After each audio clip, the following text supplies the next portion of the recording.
-29 degree Celsius তাপমাত্রায় তীব্র ঠান্ডা ও তুষারপাতের মধ্যেও মার্কিন অভিবাসন পুলিশ আইসিই বিরোধী বিক্ষোভে মিনেসোটা অঙ্গরাজ্যে ছড়িয়ে পড়েছে উত্তাপ।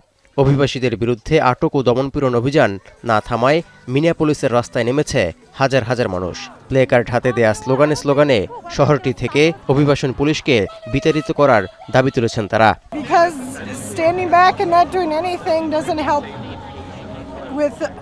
The situation. Everybody's scared, so we need to speak out.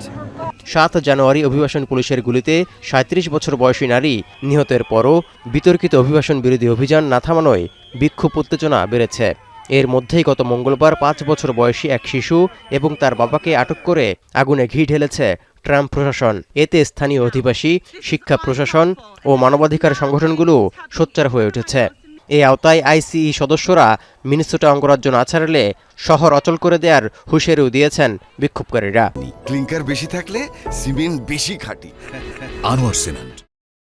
Children are terrified. Families are afraid to send their kids to schools. This is not about immigration.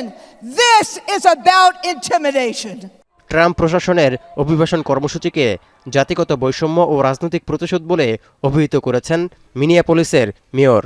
Clearly, what we are seeing on our streets right now is discriminating only on the basis of race and largely indiscriminate thereafter. We are seeing this is more about political retaliation. This is more about tragically terrorizing people.